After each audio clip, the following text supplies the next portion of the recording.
tubewahera ihema riduhisha, kuko dore mwuzure warabaye, abantu babibwirwa nk'amagambo, ariko ibyo byarabaye, ariko ejo hazazitanura. Ndasabira abantu bose bongere bahindukire, babane nawe, bongere bagushakishe ku ijambo rirambwira muri Yesaya ngo byukura bagirane, uhaguruke uri mu mwijima, kuko umucyo wawe uje, wowe uryamye hirya, wowe uryamye mu burwayi, wowe uryamye mu bibazo, uryamye mu nzimbohe, uryamye mu marira, byukura bagirane, Imana iri kumwe nawe. Ongera wambara imbaraga, ongera ukizwe, ongera uzamuke, shaka umurengezi azakurengera. Ndazamura imbaraga ku buzima bwawe, ndazamura imbaraga ku byakumize, ndazamura imbaraga ku byaguteye. Uyu munsi Kristo yongera kugirira neza, uyu munsi Kristo yongera gutabare, yongera kurengere, ikiganza cy'ibyiza cyongera kigukoreho. Wongera wumva Imana, wongera uyishime, wongera uyiyumvemo, Imana ikuzure, amavuta akuzure, agakiza kakuzure. Ibyo byakunaniye mu muryango wawe, mu bana bawe, mu rugo rwawe, hari Imana yabasha kubikora, hari Imana yabasha gutabara. Ndaguhamagara ngo use ku Mana, ndaguhamagara ngo wegere Imana, ndaguhamagara muri iki gihe ngiki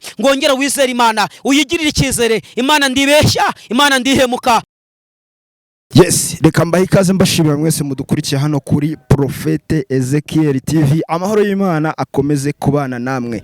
Je nditwa Depi wakanizere ko mumeze neza aho muherereye hose, yaba abari hano mu Rwanda, abari ku migabane itandukanye y'isi mudukurikira mu rurimi rw'ikinyarwanda. Reka nizere ko mumeze neza cyane. Nkuko mubibona imbere y'imboni za kamera za Prophete Ezekiel TV, muri kuhabona umuntu, muri kuhabona abantu mushobora kwibaza ngo hano turi ni hehe, ushobora kwibaza ngo uriya muntu turi kumwe ninde, ushobora kwibaza ngo impamvu ahagaze hariya ni yihe. Byinshi birambuye nibyo tugiye kuba tuganira nawe, tumenye ngo atuganirize birambuye, tuganirize byinshi bitandukanye.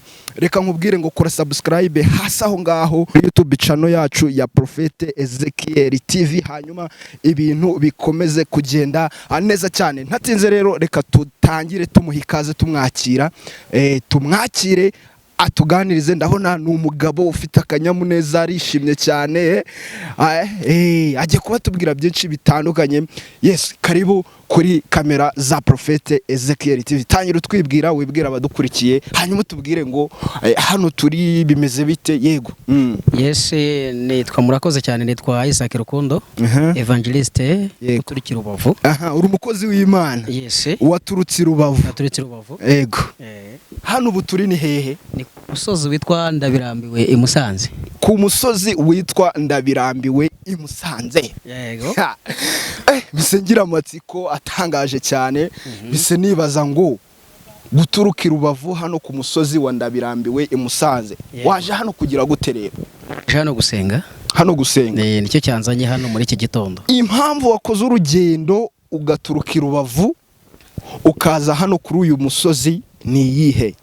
Impamvu nakoze urugendo ngaza ko uyu musozi ntabisubiramo nuko suko inzengero zidahari. Yego. Zirahari, ariko abantu basoma ibyanditswe Bibiliya iravuga ngo umunsi umwe Mose yashaka kuvugana n'Imana, bikamusaba ko asiga ihema akazamuka ku musozi kubonana n'Imana. Uyu musozi rero wagizeho abantu batandukanye, wanyuzeho bakuze Imana batandukanye, n'abanyamasengesho muri rusange batandukanye. Ni umusozi uzwi mu Rwanda cyane, nta n'umuntu utahazi keretse umuntu utarashaka kuhamenya. Twagiye tuhabona Imana cyane, sibwo bwa mbere agera ku musozi. Ni nk'inshuro kangahe? Bageze nk'inshuro zirenga 20. 20 zose. Ndimo ndasenga, kandi icyo nazaga gusengera hano Imana iragikoraga. Rero hano uyu musozi hariho Imana, hariho gukora kw'Imana, cyo cyatumye nzinduka nzamuka kuri uyu musozi. Ni ukuvuga ngo hano hantu iyo haje hari ibyo ubuhazanye, hari n'ibyo hakura. Okay, ubwo ni nk'ibiki ubuhazanye? Mba mbazanye ibibazo byanjye, kuko ijambo rye maravuga ngo muze munsange mwihereranye nanjye. Yego. Mbashe kubaruhura imiruho n'imitwaro. Vuga ngo buri muntu wese ku ruhande rwe agira imitwaro aruha, agira n'ibibazo agira. Rero iyo nje hano nge banzanye ibibazo, ntago manzanye ibisubizo, ahubwo nzana ibibazo ngacyura ibisubizo. Ugacyura ibisubizo? Yes. Ni ukuvuga ngo weho uraza uzanye ibibazo ari byo bikuremereye. Yego. Ugacyura ibisubizo. Gacyura ibisubizo. Biratangaje. Noneho tukiraho umuntu ashobora guhita yibaza, akibaza impamvu umuntu aturuka Rubavu akarenga imisozi myinshi utabara. Yego. bakaza kuri uyu musozi wa Ndabirambiwe. Uyu musozi wa Ndabirambiwe ko tuzi ko hari n'indi misozi myinshi igiye itandukanye abantu basengeraho. Yego. Uyu musozi wa Ndabirambiwe umwihariko wawo nuwuhe? No kuvuga akarusho icurusha indi misozi mu Rwanda. Yego. Mu Rwanda imisozi myinshi basengeraho. Imwe nimwe ndayizi ariko niyo ndazi ayo bita irwa mbere ni Ndabirambiwe. Gisenyi tugira Ndabirambiwe niyo ya mbere. Ntakeka niyo ya mbere kuko niyo nzi ya kure ariko harano bajya Muhanga abantu bijya bita za Kanyarira.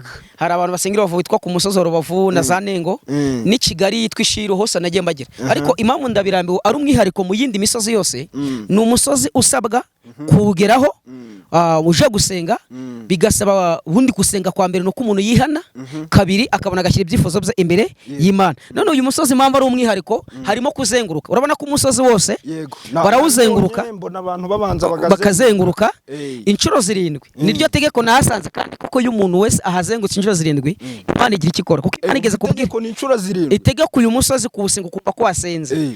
Nabyita ko ari itegeko ariko ni n'ubushake ariko ni ngitegeko kusenga uyu musozi ntuzenguruka inshuro 7 uba wasenze. Aho nkahita nkubaza nti kuzenguruka inshuro 7 bihatse iki, bishatse gusobanura iki? Bihatse iki kintu Imana yabwiye abayisira bageze Yeriko ngo bazenguruka inshuro 7 kandi ijambo ratubwira ngo Yeriko zari intende cyane ngo inshuro 7 Yeriko harariduka. Rero mbifata ngicyo gihe kuntu bazengurutse ingike zose inshuro 7. Rero hari kuntu zenguka inshuro 7 ibibazo wari ufite bikomeye Yeriko bikamanuka bikikubita hasi. Ibyo bintu rero tubisanishe na Yeriko. Nukuvuga ngo kuzenguruka hano inshuro 7 buri kuzenguruka Yeriko, uri kuzenguruka Yeriko umeze nka Yeriko uri kuzenguruka. Kandi Yeriko bazenguruka bucece kandi iyo kuzenguruka hano nta wundi muntu muri gusangira urugendo rwo kuzenguruka, ni wowe wenyine uri kuzenguruka. Bivuze rero hano iyo hazengurutse inshuro 7 ni ngo kufata ngiyeriko ukahaca inshuro zingahe 7 zose. Yego isubizo hose birahava no mu nzi Imana birahava.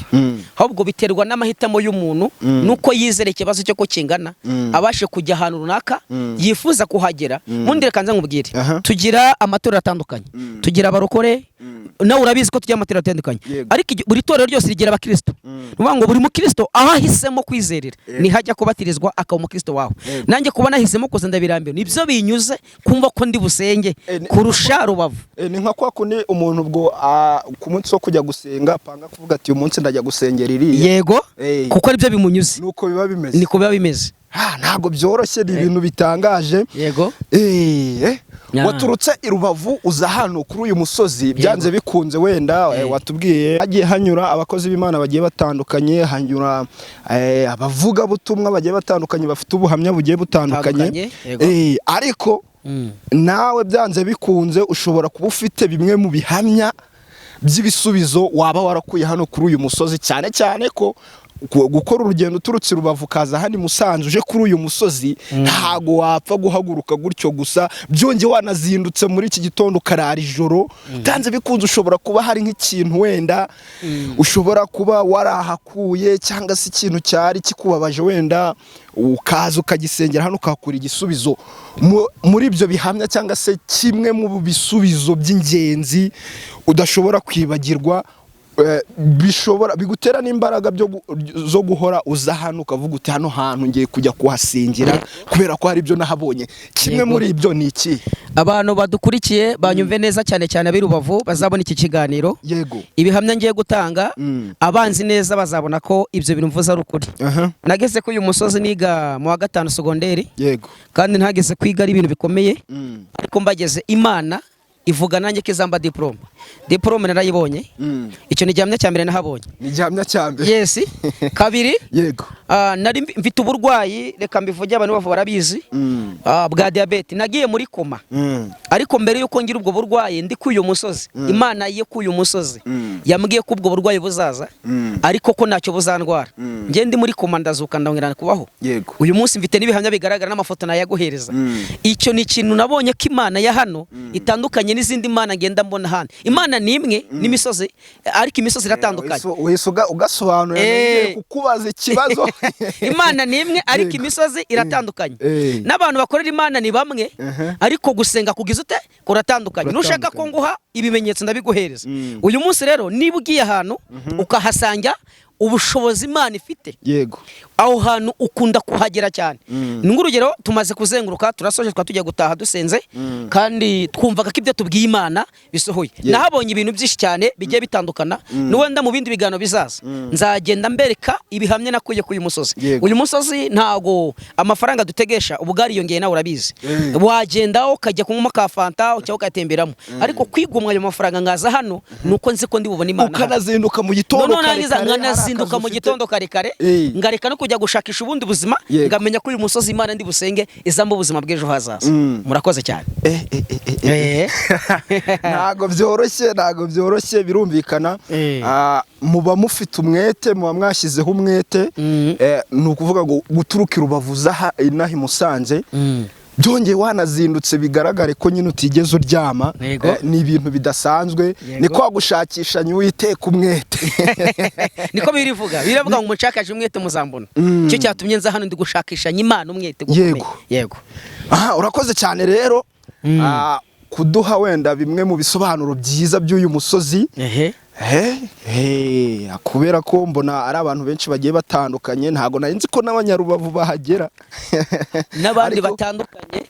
Munagiye mbura nabo mu tundi turere n'izindi ndara no mu bindi bihugu ahubwo no mu bindi bihugu baza hano ngo bajya baza hano kuri uyu musozi. Niyo mpamvu uyu musozi iteka ryose wazaho ntago waboraho abantu, kuko naga abantu bazamuka ahantu batigeze babona igisubizo. Bivuze iyo bahageze bafite ibintu bahabona bituma buri munsi bahakumbura kuza kuhagera. Murakoze. Byanze bikunze rero. Yego. Hari uyu musozi kuzamuka nabonye ntago byoroshye guturuka hasi.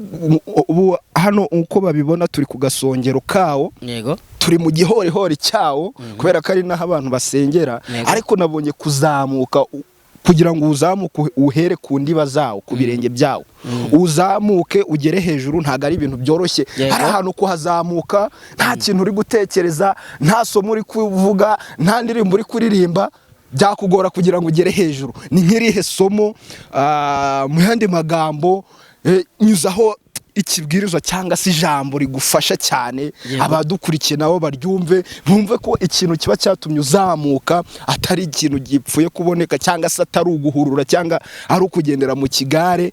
Nyuzaho iryo jambo ku buryo n'udukurikiye yumve avuga ati wow, uyu muntu koko aba afite impamvu, aba afite ishingiro ryo kuzamuka uyu musozi bitewe na ririya jambo aba yifitemo. Tambutse iryo jambo rwose, hanyuma n'abadukurikiye nabo batabashije kugera hano nabo bagira amahirwe yo gusogongera kuri iryo jambo. Yego. Ndabashuhuje inshuti z'umusaraba, abatwumva bari hirya no hino mu gihugu cyangwa hanze y'igihugu. Imana y'amahoro ibambera umugisha. Tugiye kumva cyangwa ngiye kuvuga ijambo ry'Imana rituma ngomeza kuzamuka uyu musozi kandi bikandira kuwuterera numva nishimye kandi namanuka ngumva ntishimye. Ijambo ry'Imana mu gitabo cy'Abami bice 2 mu gitabo cy'Abami ba kabiri igitabo cy'Abami ba kabiri ibice 6 umurongo wa 2 n'uwa 3 aho ndi bugeze murahumva. Reka dusome mu izina rya Yesu. Avuga ngo noneho turakwinginze reka tujyane kuri Yorodani umuntu wese akure y'igiti. Arataka cyane, mbonye ishyano databuja kuko yarindirano. Uwo muntu w'Imana arahamwereka ahera katema igiti agitera mu mazi, intorezo irariremba, izina ry'Imana bw'icyubahiro. Ni ijambo ngiye gusobanuraho mu minota mikeya bishingiye impamvu nzamuka uyu musozi. Hari ikintu abantu namaze iminsi ngurika ibinyamakuru bitandukanye bavuga ko bahanuzi bitandukanye, ariko hari impamvu abantu benshi tugikomeje gushaka babamenya birivuganye abahanuzi ba none. Ni igihe. Haleluya. Amen. Aba bana bari abana b'abahanuzi bashakaga kubaka inzu y'inyumba yo bagomba kubamo. Hanyuma bakoranaga n'umuhanuzi witwa Elisa. Gitabo cy'Abami ba kabiri bice 6 ngo none baramubwira ngo databuja twemere tujye kuri Yorodani tujye gutema ibiti byo kwibakira inyumba. Arababwira ati nimugende. Elisa amaze kubabwira iryo jambo ngo umwe muri abo ngabo aramubwira ngo databuja twemere tujyane. Iyo usenze ariko utazi kuvugana na data wo mu ijuru ntago umenya amakuru y'ejo bizaza.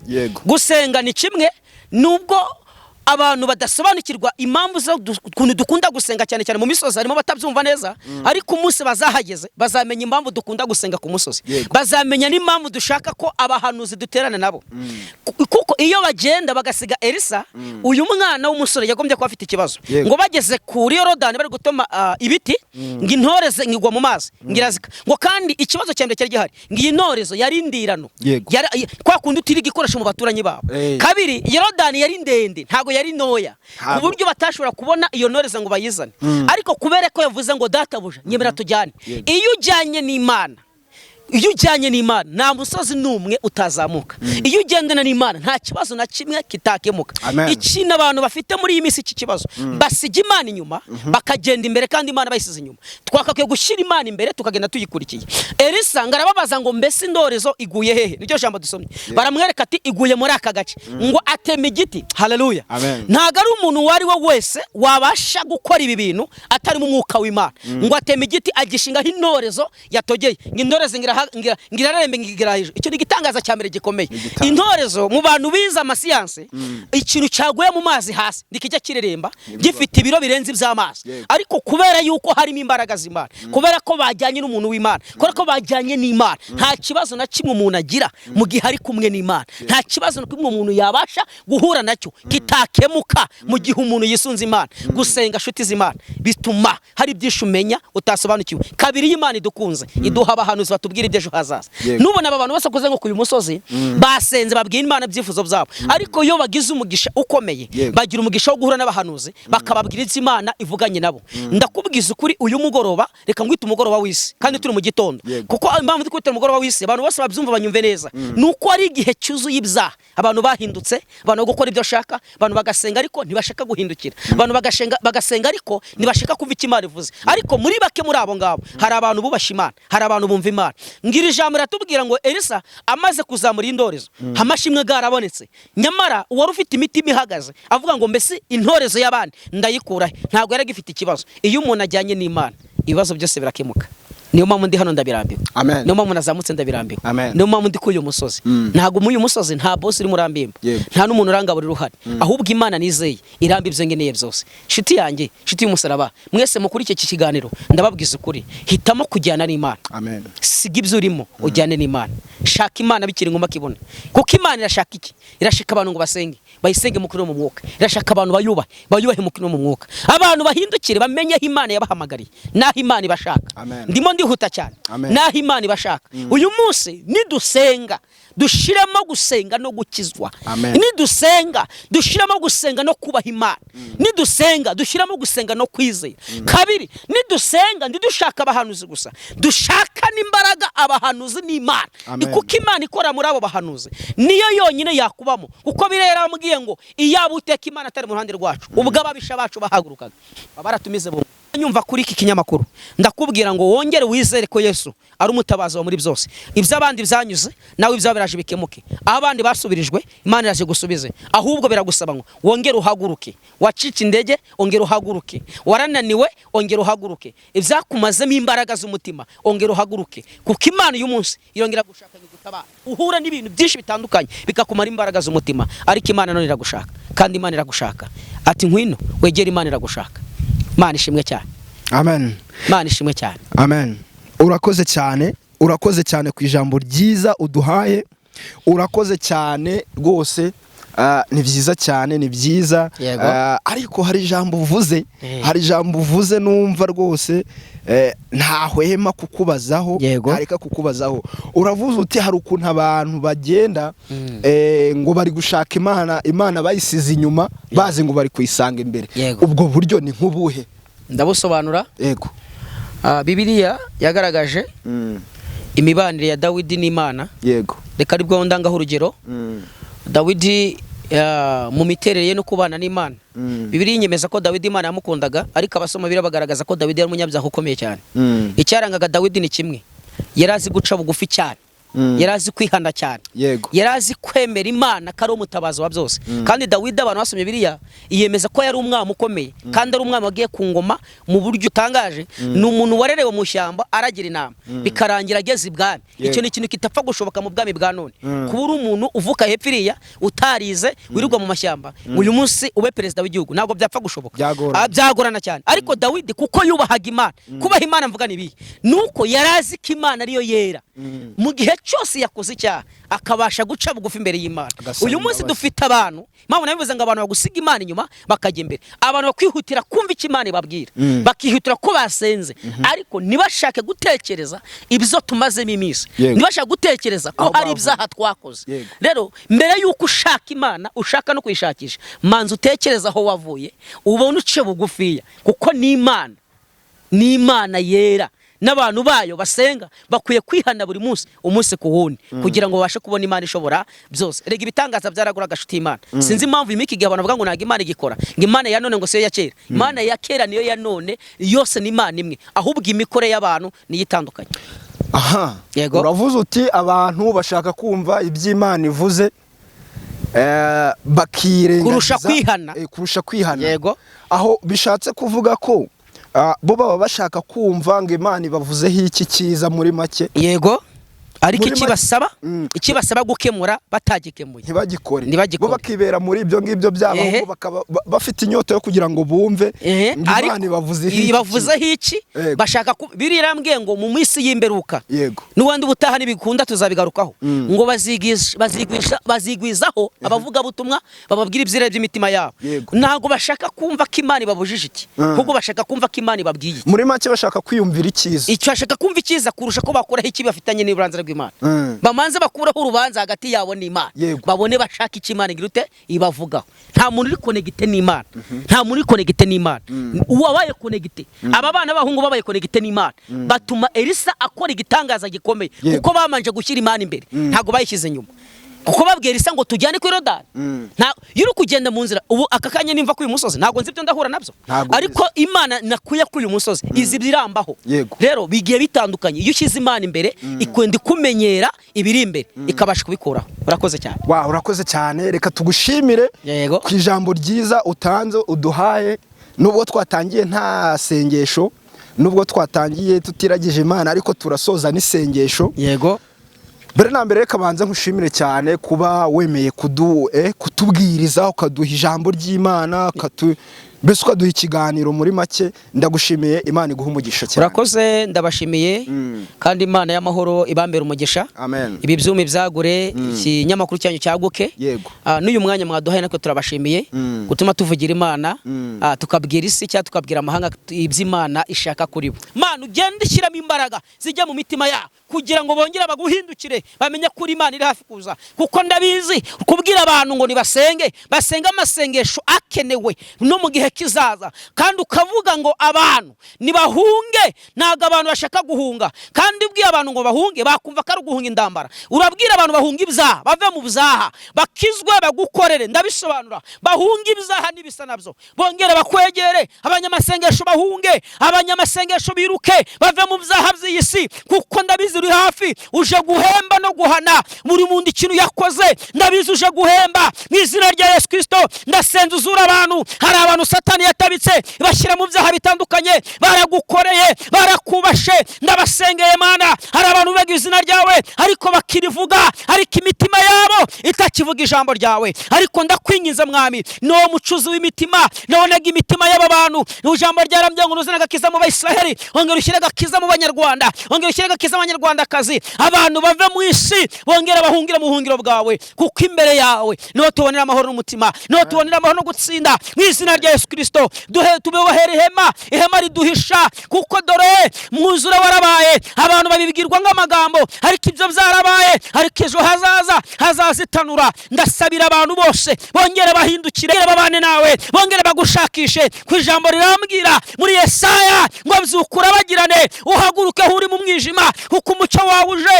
Wowe uryamye hirya, wowe uryamye mu burwayi, wowe uryamye mu bibazo, uryamye mu nzimbohe, uryamye mu marira, byukura bagirane. Imana iri kumwe nawe, ongera wambare imbaraga, ongera ukizwe, ongera uzamuke. Shaka umurengezi azakurengera, nazamura imbaraga ku buzima bwawe, ndazamura imbaraga ku byakumize, ndazamura imbaraga ku byaguteye. Uyu munsi Kristo yongera kugirira neza, uyu munsi Kristo yongera gutabare, yongera kurengere, ikiganza cy'ibyiza cyongera kigukoreho, wongera wumva Imana, wongera uyishime, wongera uyiyumvemo, Imana ikuzure, amavuta akuzure, agakiza kakuzure, ibyo byakunaniye mu muryango wawe, mu bana bawe, mu rugo rwawe, hari Imana yabasha kubikora, hari Imana yabasha gutabara. Ndaguhamagara ngo use ku Mana, ndaguhamagara ngo wegere Imana, ndaguhamagara muri iki gihe ngiki ngo wongere wizere Imana, uyigirire icyizere. Imana ndibeshya, Imana ndihemuka, ati uyu munsi wa none wongere umva ijwi ry'Imana, ndongere kwinangira. Ndasenze gutyo kandi nsengera abantu bose batandukanye, nsengera abanyarwanda n'abari hanze ya bose, mu izina rya Yesu Kristo urakoze, amen. Nabashimiraga, nitwa Evangeliste Isaac Rukundo. Ndabashimiye cyane, tuzasubira, Imana bambere umugisha. Murakoze cyane. Isaac, turagushimiye cyane, Imana iguha umugisha. Yego. Ku kibwirizwa cyangwa ku ijambo uduhaye. Yego. Twifurije umugisha w'Imana. Urakoze, Imana iguha umugisha. Amen. Amen. Bakunzi ba Prophete Ezekiel TV, ibiganiro byacu nakagaruka, reka dukomeza dukurikirana ibiri kubera hano ku musozi wa Ndabirambiwe, turi kumwe.